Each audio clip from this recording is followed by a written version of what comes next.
Good afternoon.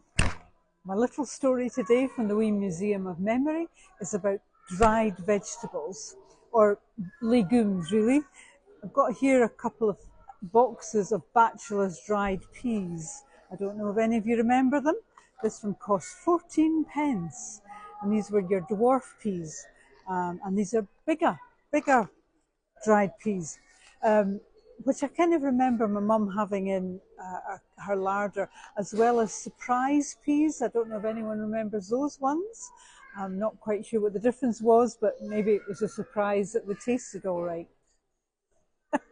Anyway, my memory relates to beans really, and particularly butter beans, which in my childhood were rather flat and quite large white beans that we used to get served as a vegetable accompaniment.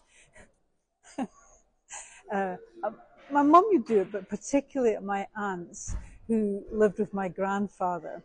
And sometimes that meal was a very strange meal. It would consist of cold pressed tongue, pickled vegetables, and these butter beans.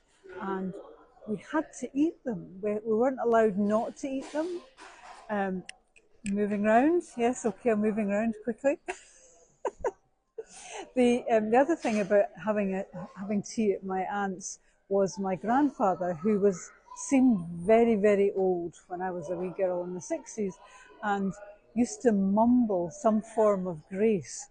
So we had to sit around the table and hear mumble, and then we'd all go amen at the end.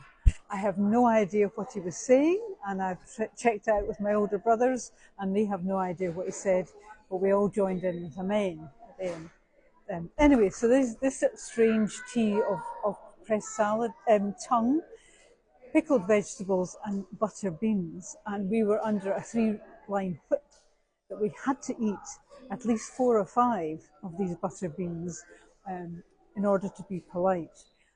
And I developed an absolute antipathy, and it was honestly so difficult to swallow these.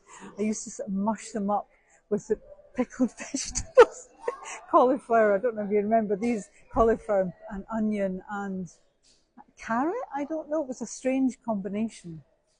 And then, of course, the pressed tongue. That's a whole other story.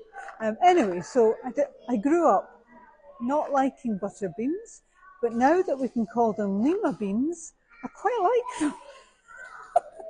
An incredibly healthy legume to eat. Do you have any memories of dried beans or pulses, or having to eat 4 or 5 butter beans in order not to upset your grandfather and aunt? Share your memories at the Wee Museum of Memory.